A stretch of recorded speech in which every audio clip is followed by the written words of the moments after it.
और अब बात वायु प्रदूषण की। जहरीली हवा सिर्फ आपके फेफड़ों को तार तार नहीं करती है, बल्कि प्रदूषित हवा प्रेग्नेंट लेडीज के गर्भ तक पर असर करती हैं, इंसान की फर्टिलिटी को प्रभावित करती हैं।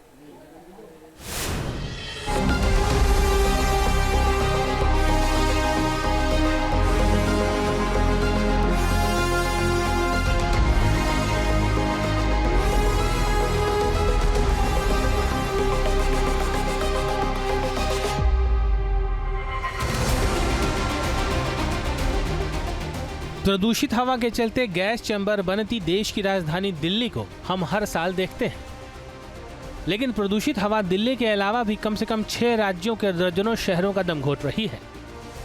इन दिनों देश के 88 से ज्यादा शहरों के लोग खराब हवा में सांस ले रहे हैं, लेकिन समस्या सिर्फ इतनी ही नहीं है। भारत में वायु प्रदूषण बन रहा है नया विलेन। फर्टिलिटी से लेकर प्रेगनेंसी तक में टेंशन। जहरीली हवा न केवल हमारे रेस्पिरेटरी सिस्टम को प्रभावित करती है, बल्कि हमारे रिप्रोडक्टिव सिस्टम को भी गहराई से प्रभावित कर रही है। प्रदूषित हवा महिलाओं और पुरुषों दोनों की ही फर्टिलिटी को प्रभावित कर सकती है। वायु प्रदूषण पुरुषों की फर्टिलिटी को कैसे प्रभावित करता है, पहले वो समझिए। जहरीली हवा में मौजूद हानिकारक कण और केमिकल स्पर्म की संख्या और गुणवत्ता को कम कर सकते हैं। प्रदूषित हवा टेस्टोस्टेरोन के स्तर को कम कर सकती है, जो यौन इच्छा और रिप्रोडक्शन क्षमता के लिए महत्वपूर्ण है। वायु प्रदूषण में मौजूद केमिकल स्पर्म के डीएनए को नुकसान पहुंचा सकते हैं, जिससे अबॉर्शन और कंजेनिटल डिजीज का खतरा बढ़ जाता है। वायु प्रदूषण न सिर्फ पुरुषों बल्कि महिलाओं की फर्टिलिटी को भी प्रभावित करता है। कैसे, अब वो समझिए।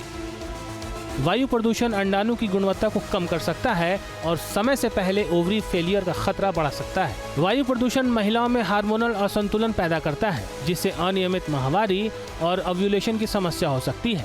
गर्भावस्था के दौरान वायु प्रदूषण में ज्यादा वक्त तक रहने से गर्भपात का खतरा बढ़ जाता है। ऐसी स्थितियों से बचने के लिए कोशिश करें कि जहरीली हवा के संपर्क में कम से कम आए। एयर प्यूरिफायर के इस्तेमाल के साथ एंटीऑक्सीडेंट से भरपूर फल, सब्जियां और नट्स को अपनी डाइट में शामिल करें। जहरीली हवा सांसों के साथ सिर्फ फर्टिलिटी के लिए समस्या नहीं बन रही है, बल्कि एक रिसर्च के मुताबिक ये गर्भावस्था पर भी असर डालती है। प्रदूषित हवा मां और गर्भ में पल रहे बच्चे दोनों की सेहत को प्रभावित कर सकती है। हाल में हुई एक रिसर्च के मुताबिक जहरीली हवा के संपर्क में आने से गर्भवती महिलाओं में सूजन का खतरा बढ़ जाता है। जन्म के समय बच्चे का कम वजन और समय से पहले जन्म जैसे प्रभाव देखने को मिल सकते हैं। वायु प्रदूषण गर्भ में पल रहे बच्चे के दिमाग और अंगों के विकास में रुकावट पैदा कर सकता है। इतना ही नहीं, लंबे समय तक वायु प्रदूषण के संपर्क में रहने से मिसकैरेज होने के चांसेस भी रहते हैं। जहरीली हवा के संपर्क में आने से डीएनए में बदलाव होने की आशंका बढ़ जाती है, जिससे गर्भ में पल रहे बच्चे में आनुवांशिक बीमारियों का खतरा बढ़ सकता है। अब जहाँ गर्भ में पल रहे बच्चे की बात आती है, वो एक बहुत नाजुक सिंफ होता है, बहुत टेंडर लाइफ होती है, और उसको अगर हम पॉल्यूटेड हवा में अपने ब्लड की ऑक्सीजन कम करके वो वाला ब्लड फीड कर रहे हैं, एक माँ का ब्लड जो है पॉल्यूटेड हवा के से 2-4 है और वो उस फीटस में जा रहा है, तो नेचुरली उसकी ग्रोथ में रिटार्डेशन होगा, उसके मेंटल डेवलपमेंट में, शरीर के डेवलपमेंट में, लंग्स के, हार्ट के, ब्रेन के डेवलपमेंट में रिटार्डेशन होगा। इससे बचना है। जहरीली हवा फर्टिलिटी और प्रेगनेंसी में कई तरह के कॉम्प्लिकेशन पैदा कर रही है।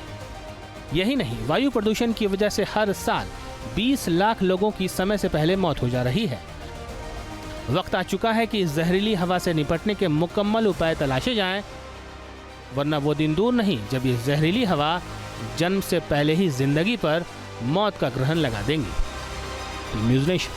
न्यूज नेशन अब व्हाट्सएप पर खबरों की ताजा अपडेट के लिए न्यूज नेशन के इस QR कोड को स्कैन करें।